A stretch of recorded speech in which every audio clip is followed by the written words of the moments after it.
Assalamualaikum warahmatullahi wabarakatuh. My name is Muhammad Hazi Ahnaf bin Rosni. My matric number DE210068.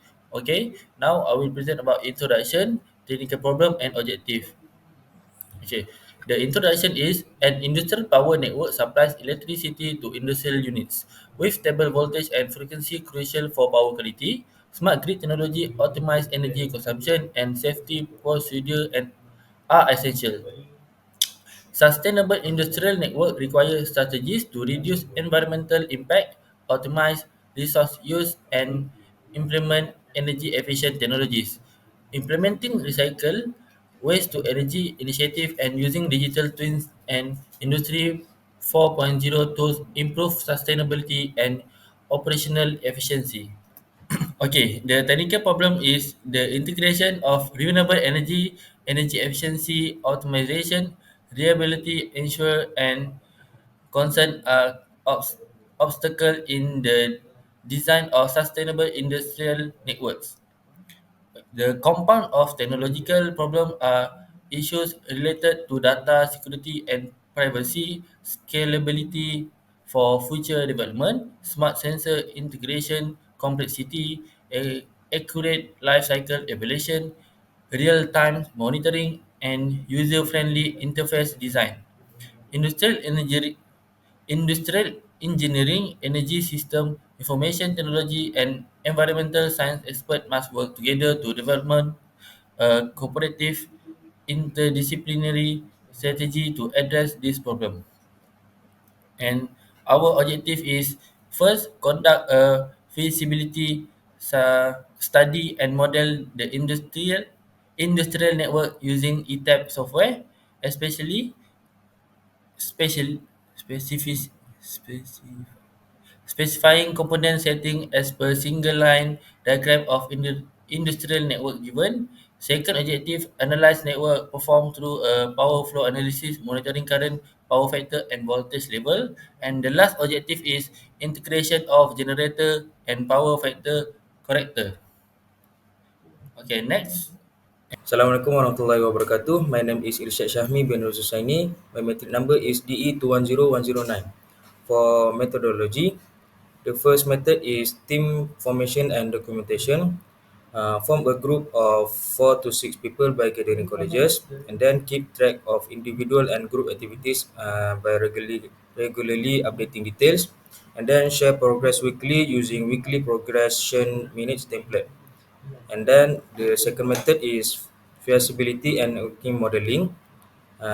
In this method is to examine project viability through a comprehensive feasibility study and then build a detailed industrial power network model using ETAP software and then find the tune of electrical component settings based on Appendix A. The next method is power flow analysis. Assess network performance using a power flow analysis. Then monitor current flow, power factor, and the voltage level in branch and connection points. And lastly, clearly summarize power flow analysis finding. The next method is synchronous generator installation. Install a 1 megawatt and 6.6 kilovolt synchronous generator at SWGRA and then rerun power flow analysis to evaluate the network's response to the new generator and then evaluate pros and the cons of adding the generator. The next method, power factor corrector placement, position at 11 kilovolt and 200 kilowatt per prime power factor corrector at SWGRA and then track change in current flow, power factor and voltage level, determine the optimal number of capacitor banks and analyze the environmental benefits. So the next method is PV array installation. Install a sharp NE80EGEA PV array at LV bus 1 and then monitor change in current flow, power factor and bus voltage level. Identify ideal configuration of PV panel and discuss integration advantage. Next method, short circuit analysis. Switch to short circuit analysis mode in software. Simulate faults on all bus and run the analysis. Generate and analyze report and plot of phase current variations. And Lastly, harmonic analysis. Switch to harmonic analysis mode in the software. Plot harmonic result for LV bus 1, SWGRA, and the utility bus. Conduct a harmonic load flow study and generate harmonic spectrum and waveform. Thank you. Assalamualaikum warahmatullahi wabarakatuh. My name is Muhammad Farid Bashir Sukaha and my number matric is DE210095. So I will continue this presentation for the result and discussion. So this is the power flow analysis from origin network. We can see the origin network consists of 5 buses, 4 branches, 1 power grid, 0 generator and also 7 load. The reactive power is 1.305 MVAR and the real power is 2.0 megawatt. The generated reactive power is 1.302 megawatt and the real power is 2.321 megawatt, resulting in a loss of 0.0989 in reactive power and 0.0126 in real power. The voltage on LV bus 1 is 97.140 volt with a loading of 0.567 megawatt and 44.4%. The SWGRA bus has a voltage of 97.94 voltage with a loading of 23.3 megawatt and 2.3 megawatt. The utility bus voltage is 100 volt with a nominal voltage of 33 kilovolt. The power flow analysis shows that the industry M1 cable has a kilowatt flow of 726.1 kilowatt, kVAR flow of 388, ampere flow of 44.12, and a percent loading of 19.4%. The transformer 1 and transformer 2 cable have kilowatt flow, kVAR flow, and ampere flow values of 2320.8 kilowatt, 1304.8 kVAR, and 46.58 ampere, respectively, with percent loading values of 34% and 53.2%. So this is the power flow analysis from the modified network. We can see that the network feeder provide a max supply of 100 MVA and 32 kilovolt flowing through a step-down transformers to the utility bus at 33 kilovolt, which then drops to 11 kilovolt for the SWGRA bus. Initially, the system was 100% efficient, but with the addition of 1 megawatt synchronous generator at the SWGRA bus, and the efficiency dropped to 95%. To address the power factor issue, 5 capacitor bank at 11 kilovolt and 200 kVAR were added. Loss at the SWGRA bus include induction motor 1, 700 kilowatt, induction motor 2, 2 times 600 kilowatt, and a pump 350 horsepower, causing a system efficiency drop to 98.99%. After step-down transformer 2, the SWGRA bus voltage dropped to 400 volt, supplying the PV array at the LV bus 1. The sharp PV array, which is 80 watt nominal output, is used to power load at 400 volt, such as induction motor 3, 18.5 kilowatt, static load 1, 3.3 kVA, static load 2, 12.2 kVA, and lump load 1, 25 kVA. The system efficiency dropped to 98.9%. Assalamualaikum warahmatullahi wabarakatuh. My name is Muhammad Azim Shahmi bin Muhammad Yusof. My matrix number is DE210091. Okay, so next I will proceed with the short circuit analysis. Okay, so this is the circuit connection for the short circuit analysis. Then this is the graph result for short circuit analysis, which is the first graph is the top envelope of fault current. The fault current envelope graph represent the maximum fault current that can pass across a low voltage bus at any given time. This symmetrical curve, peaking at around 40 kA, allows for current to flow in either direction. The graph is crucial for determining the size and rating of circuit breakers and safety devices need to protect workers and equipment. High fault current can result from faults on the load, ground faults, or direct short circuit. To reduce fault current, insulated cables, current limiting device, regular inspection, and repair of electrical equipment are recommended. Then next is the graph for the percent DC component of fault current. The DC component of fault current is crucial in electrical system design and functioning. It can have negative impact, so it is essential to be aware of it. Circuit breakers with high interacting ratings can reduce these effects. A fault limiter connected in series with the electrical system can limit peak current and DC components.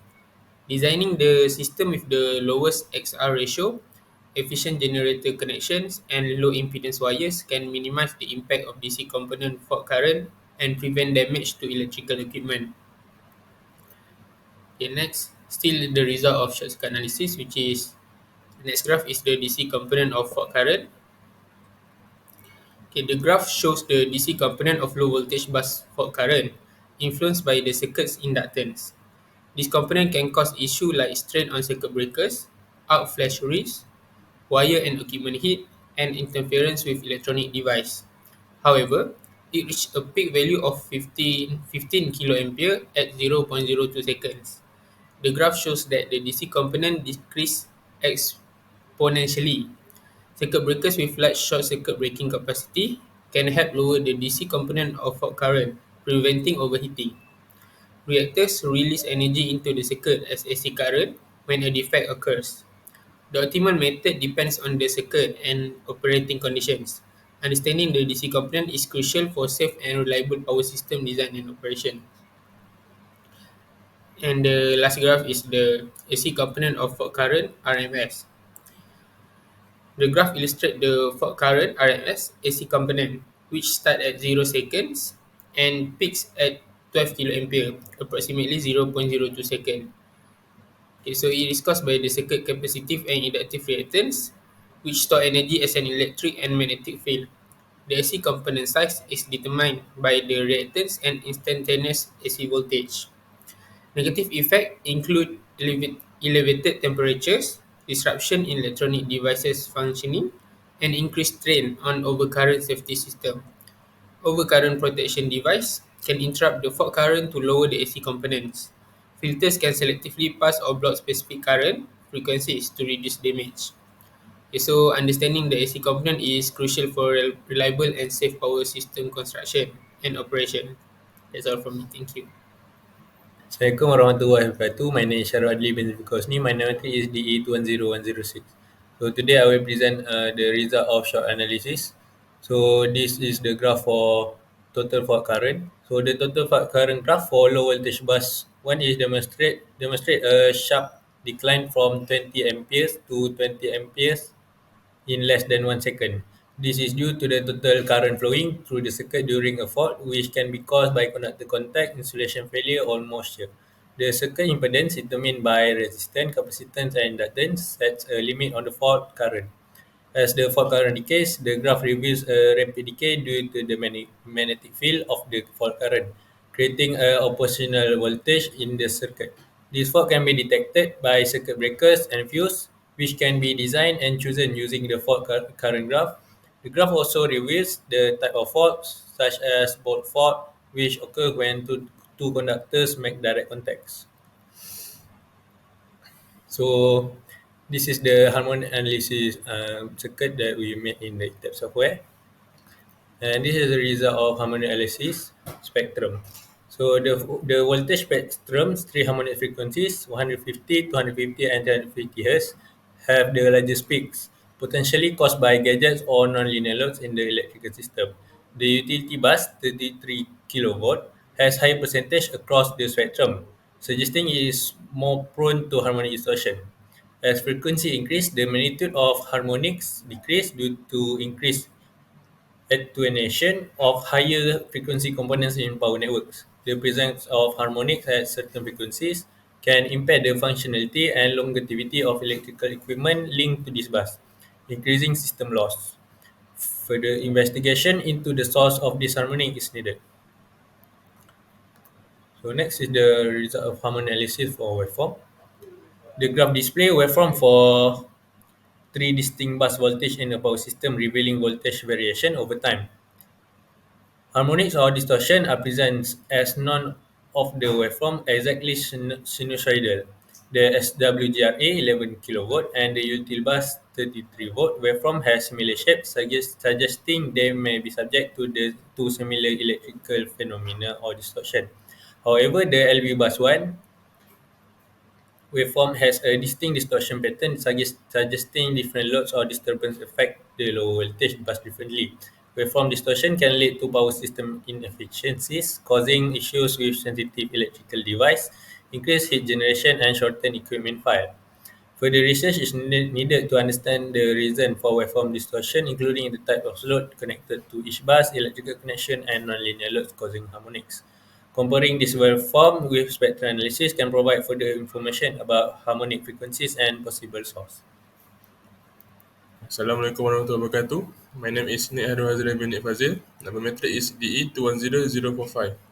So I will be taking the conclusion. The project outlines a methodical process using ETAP software to design, analyze, and optimize an industrial power network.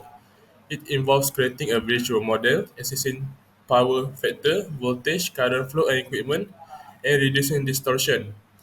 The goal is to improve decision making, performance, reliability, and sustainability, ensuring a strong, efficient, and environmentally consistent power network. Every stage of the project offers insightful information about the behavior of the network, facilitating well informed choice and optimization techniques.